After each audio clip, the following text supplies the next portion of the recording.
How's it going, guys? This is Jonathan from the JC Card Shop channel. I'm here joined by Tim today. We're both going to be featuring some old decks actually that got some good support from BP11 Bullet of Fate. So on my side, I will be playing a Vampire Abyss deck. We got one new gold card that functions really well with the kind of the engine of the deck. Hopefully, I'll be able to showcase it later. And I'll be playing Dirt Rune, Rune Dirt, whichever you prefer.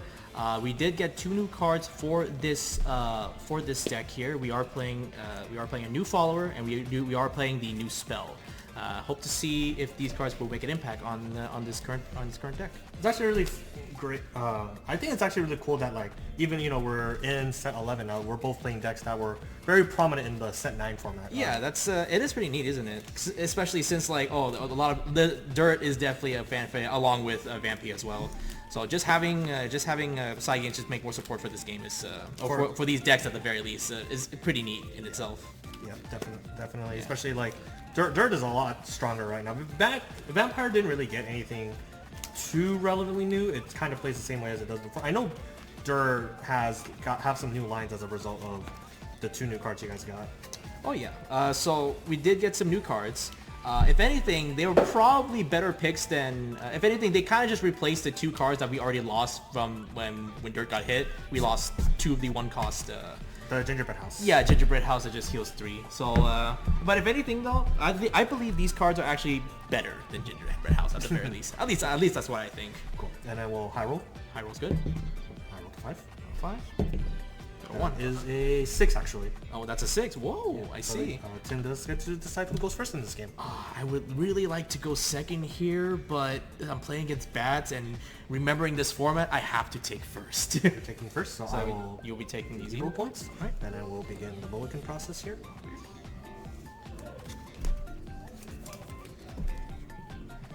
Oh, this is quite the hand.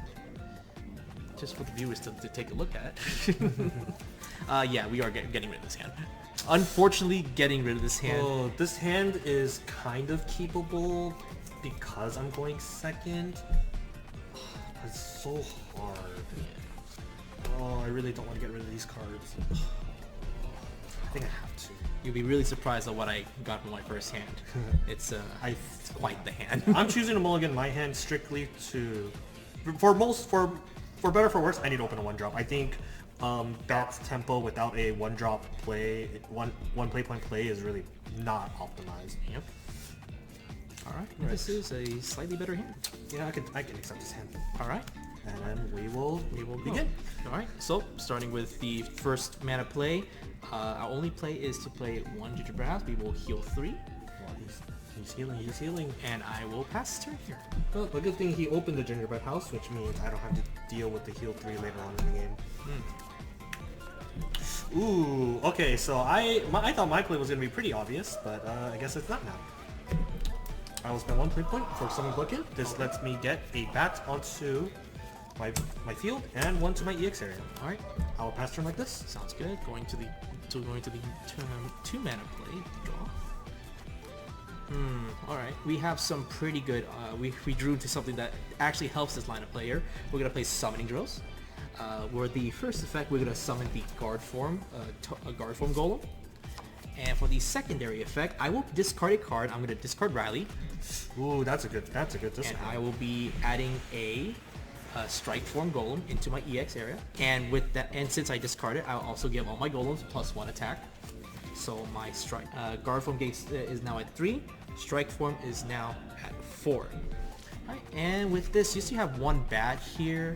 The only issue here is if I ward my Guard Form, well, if he has the spell that kills my Guard Form Golem, and he just hasn't, then I think I will just ward up and I will pass. Yeah, I think that's actually a play that doesn't you don't get punished too hard on, honestly, because my ways of outing that card right now aren't really that good, especially in a minimal. I don't have that many bats right now. Ooh, I could apply some pressure here. So I have 2 lines of play. One is to deal with that Guard Form Golem right now. How about you don't? The other play, so the other play I'm thinking about doesn't. And I think most importantly, because I'm second, I'm not that pressed to deal with the guard form right now, strictly on the principle of you don't have evil points. So I don't have to deal with Third Wind if you have one on the next coming turn. So what I'm going to do is, I will first play, I'll play Vampire Fortress. I will use this to look at the top 3 cards of my deck, hopefully find one of the cards I'm looking for. These are not the cards I'm looking for, but I can accept it. I will add the 3 Causes of Mania to my hand. Ooh, the Vanya's back. Okay. And for my last play point, I will play another Summon Bloodkin. Sounds good. Get some back generation on the board. Sounds good. Sounds good. I will pass like this. Sounds good. I'm gonna stand my guard form. I will draw for turn. Going into the 3 mana turn. Let's see what I can do here. There's a lot of things I could do here. However, okay, first off, we will spend 1 play point. We're going to play Teachable Creation. Allows us to draw a card. Oh, interesting. Not exactly what I would do here. I have some plays. I think at the very least, we're going to strike at you for 3 damage. I will take the 3. All right, and with my 2 play points left, before I do anything, I'm going to just clean up the board a little bit. I'm going to condense my my stacks onto this 1 here, so this will be at 3 stacks. And with my last 2 play points, I will be playing Red Hot Ritual. I will actually be killing 1 bat. I feel like I shouldn't be leaving bodies on board for you to pump later on or to attack with. And with this, I will be passing here with 0 mana floating. I will go up to 3 mana in this turn. This turn, that's a funny draw. Well, this turn is pretty straightforward. I will play Vania on 3. Vanya's good. Vanya's Fanfare, I will put a Forest Bat into my EX area. Yep. Pretty much, this deck just wants to aim to keep bats on the board at all times. Well, you just want to make sure you have cards to play. Sounds good. I will spend 1 evil point to evolve my Vania. I will evolve to the cuter Vania, the Vania, the Kind Queen. Okay. On evil, I can draw and discard. Get some. Ooh, that is also a good card to draw here. Do I need this card? I don't think I do. That's what I have. Let's see. I will. Vania Kind Queen has an additional effect where all my bats cost 1 less. I will put 1 on the board to heal 1. Okay. Do I want to? Yeah, I think. No, I think because I have the Fortress, I'm not pressed to play any more bats. I mean, I will at the very least rush the Golem. Okay, sounds good. I will be at 1 defense at the end of this combat step. Okay. I will attack you for 1 with this bat. I will take this. I think because I did declare the attack, I will play another bat and heal 1. I will pass like this. Sounds good. Going into the 4 mana turn here, draw for turn. Interesting. 4 mana turn, well...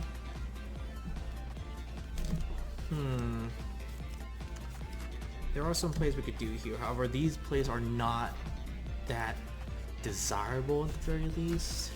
How many cards in your hand, you mind me asking? I have 3 cards in hand. However, here, my issue here is that you're kind of stuck in a rock and a hard place here. I am very stuck here. For one thing, what Dirt doesn't do very well is clear board very well. So at least not this wide. Yeah, not this wide at the very least. So we no longer run the one mana spell that deals 1 to the board anymore. So Angelic Barrage, yeah. Angelic Barrage is actually just not a good card in this format. Yeah, unfortunately, it's not a good card, and we don't want to put cards in just for 1 specific matchup anyways. So, or a matchup that you don't see often. Honestly. Yeah, a Vampire has kind of fallen off a lot of people's radars right now. Everyone is actually under control of this deck. So, but Vampire is still a very strong deck, especially for the unprepared. Okay. Unfortunately, I don't have many plays here, so what I will do is I'm going to spend 1 play point. I'm going to play the Beastface Mage. With Beastface Mage here, can't attack here, but at the very least, I can actually just tap it and crack Earthright 1, and I'm just going to deal 2 damage. This is a hard decision. This is actually a hard decision. Unfortunately, the real line here is I have to kill the Vanya at the very least.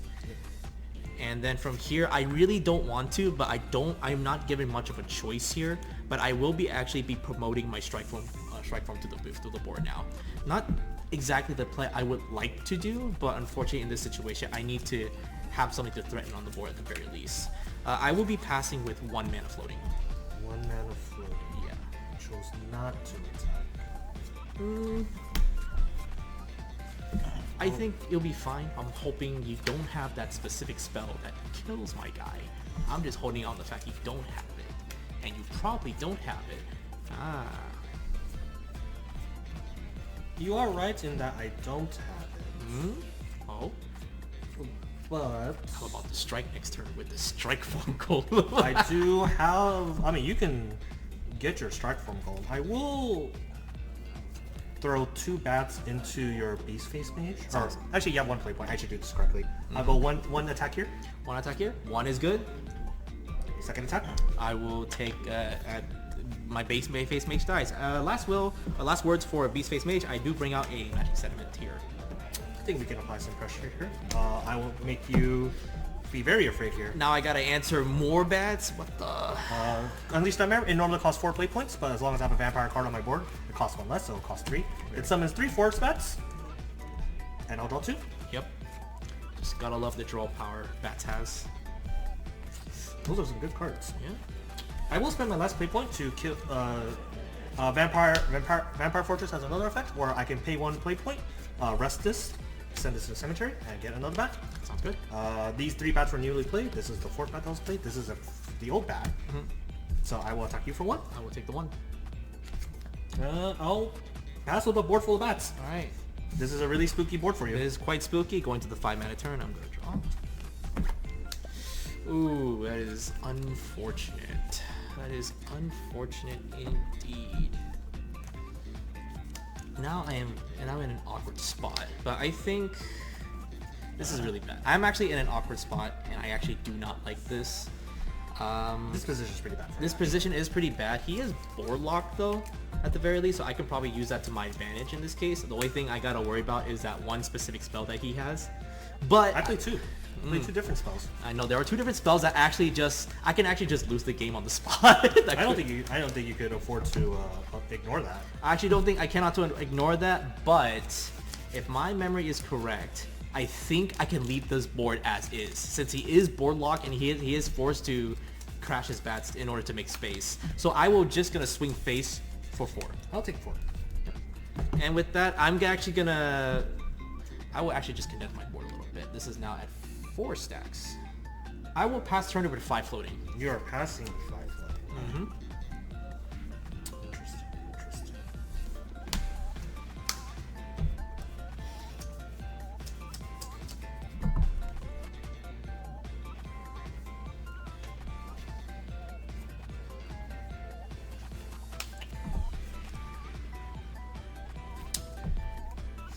2 cards in hand? I have 3 cards in hand.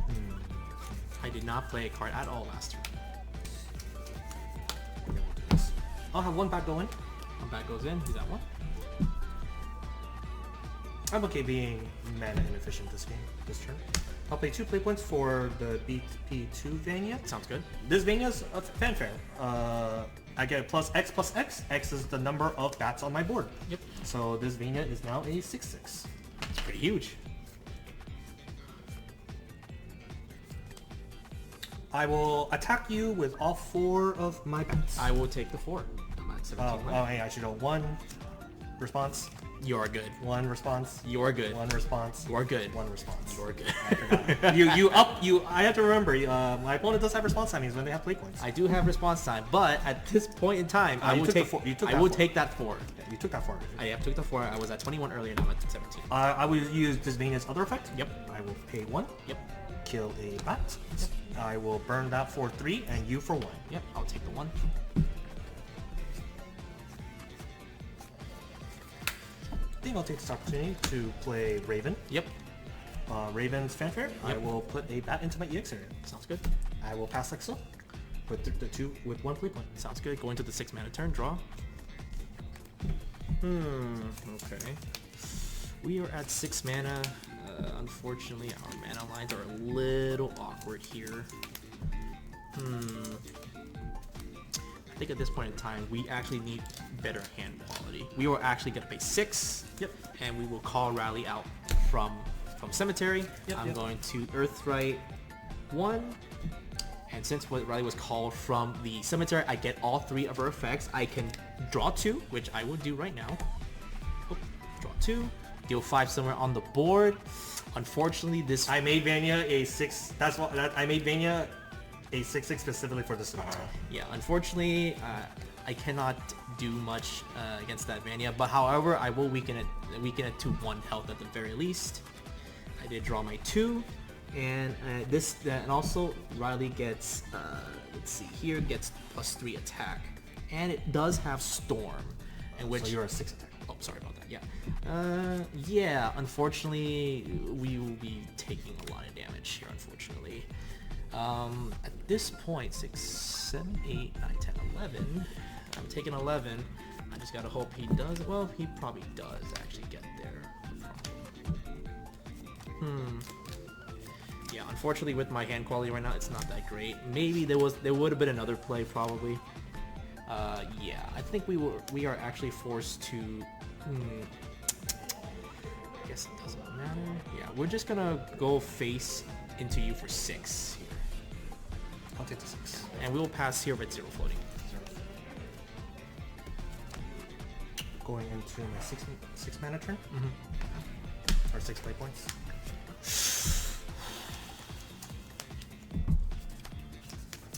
Okay, well that was a draw.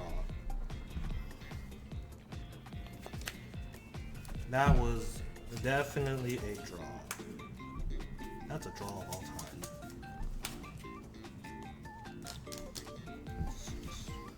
8, 9, 10, 11. I think because of that, I have exactly 2. What? So, I will first start with Last Daylight. Yep. I will deal 3 damage to your Riley. Oh, that is. And then all my followers that have cost 1 or less get 1 attack. Okay.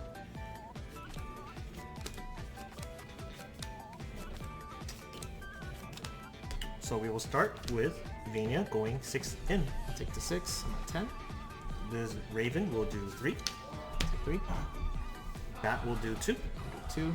Bat will do 2. I'll do 2. Bat will do 2. I'm at 2. I'm at 1 health left. I'll use Vania's effect. I'll pay 1, send 1 of my bats away. Yep. I will deal 3 damage to your Riley and 1 damage to leader. Yep, you got it. You definitely got it there. I definitely think I should have went for the alternative play. I do run the Zolgenias in this deck, in this build. However, probably should have been most correct to just play Zolgenias and just out the 6/6 body. But I was just hoping you didn't have to spell at that point. It was really funny. I drew it for turn. That's actually kind of hilarious. But even if I didn't draw for turn, my positioning was still really good. Like, the spell just gave me lethal, yes. But my board position was so good, even without the buffs, that like my original line was going to be I was going to have a bat go in and start paying for Vania to start chipping away at the Rileys. Yeah. Open up the board space, because then when I play my next bat, Raven will do 1 damage. Yeah. Well, we'll do 1 damage to you.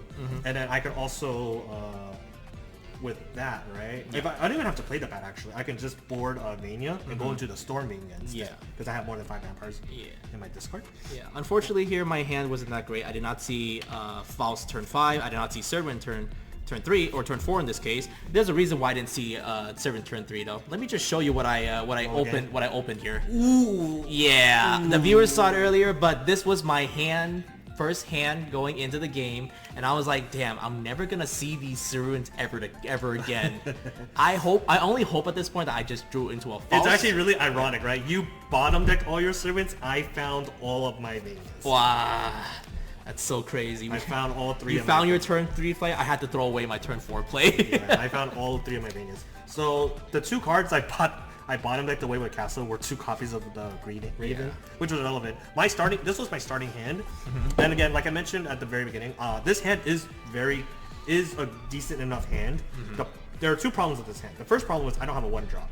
I don't have a 1 play point play. The second issue is there is no bat generator in this hand outside of Obla King, which means I'm kind of playing very on the back foot. So that's the main reason why I'm rolling at this hand away.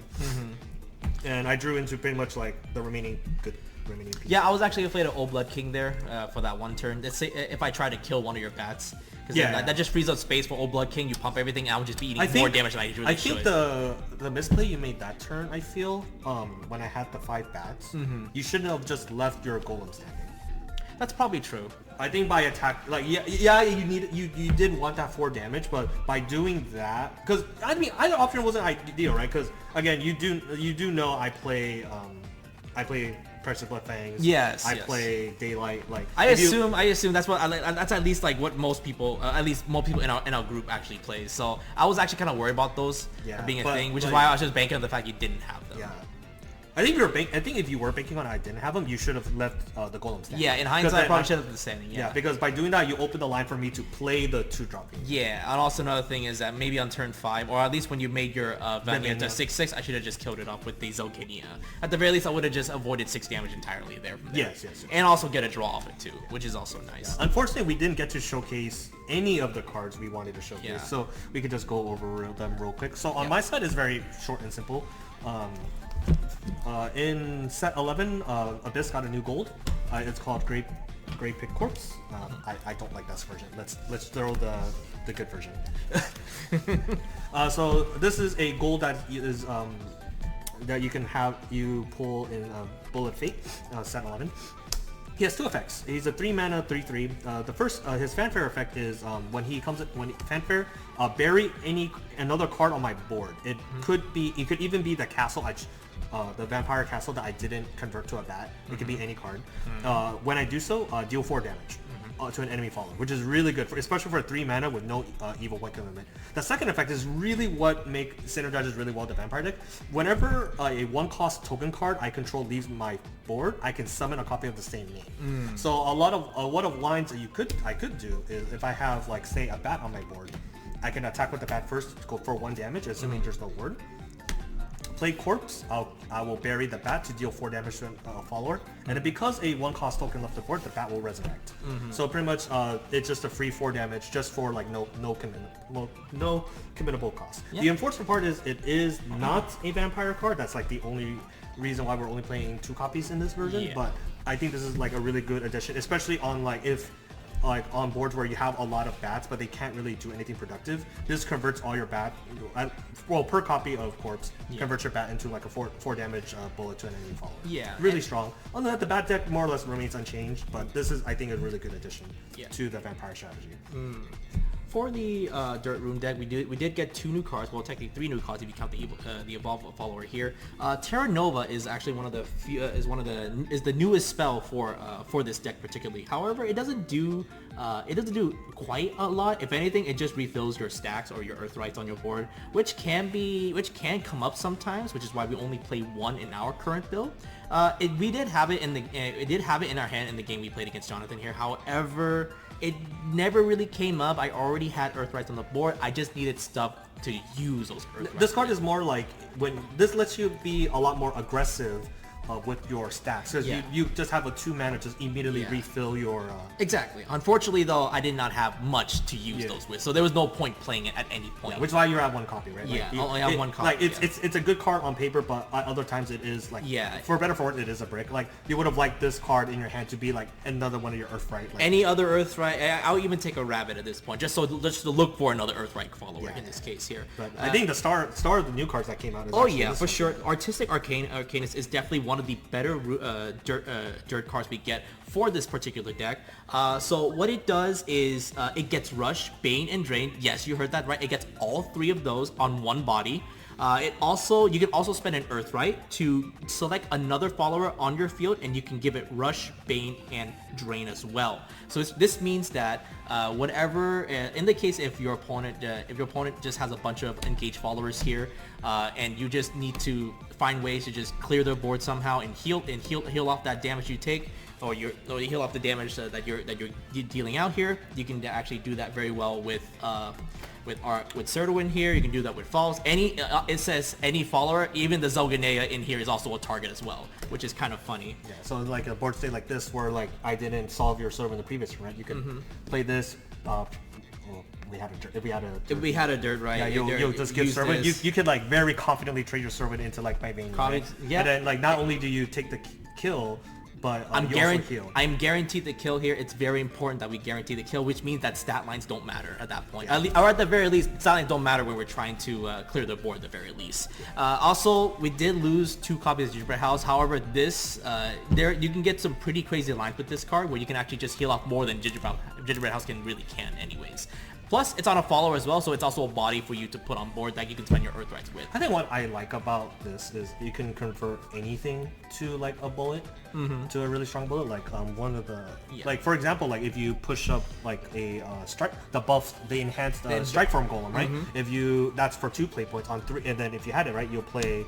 Yeah, I would play that. I would probably on 3. Your 4 attack strike from golem can now drain you for 4. Yeah, and this is just a 5 mana play, and you still have technically a 3 mana play. You only want to opt to evolve, or at least evolve it if you want to. Speaking of which, the evolve follower effect on Evo, you can select an enemy follower on the field, and you can put it in the owner's EX area. So it's pretty good removal, especially for cards that you don't want to see. Namely, if they have wards on board, you can just eat it back to the EX area. Or just waste the evolution. Yeah, or just waste an evolution in this case as well.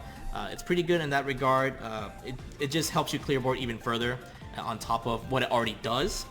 Do note that the Earthright is not once per turn as well, so you can just keep using it and keep giving all your followers Rush, Bane, and Drain as much as you want until you either have no followers to give it to, or you run out of Earthright stacks, which is also pretty nice as well. It combos really well with like there's like it makes it so like any followers you remain on board could just start healing you out of like damage, especially in this game. I was kind of hoping like if I'm applying enough pressure, you'll be forced to put this down. Yeah, unfortunately, I never saw it. I was really trying to look for cards that look for other cards as well. But in this case, I just have cards that just says, oh, I can kill something on your board, but we already have trouble dealing with the bad board.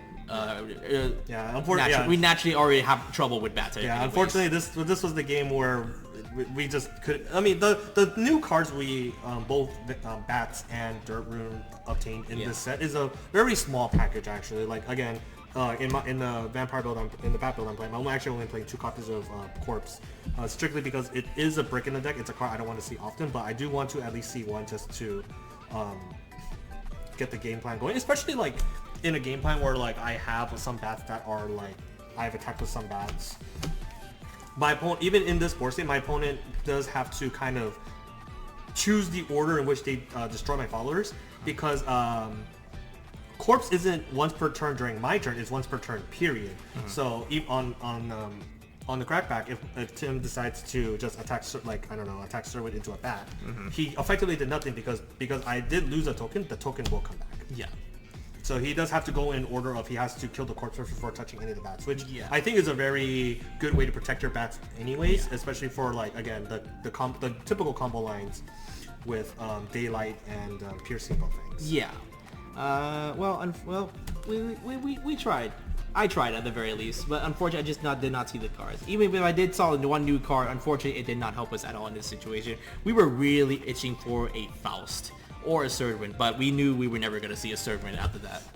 Well, that pretty much covers all the things we wanted to talk about in this particular, for both of these decks in particular. Upcoming next, we will be showcasing a new tool, that the Kuon strategy for Runecraft. Kuon is a really strong deck, and they got a really good new follower to put into their strategy. So I'm really excited to showcase that, as well as showcasing a Wasteland Haven deck.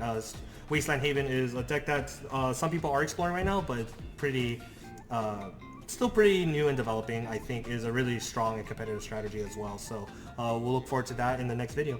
With that being said, we'll see you guys on the next one. Peace.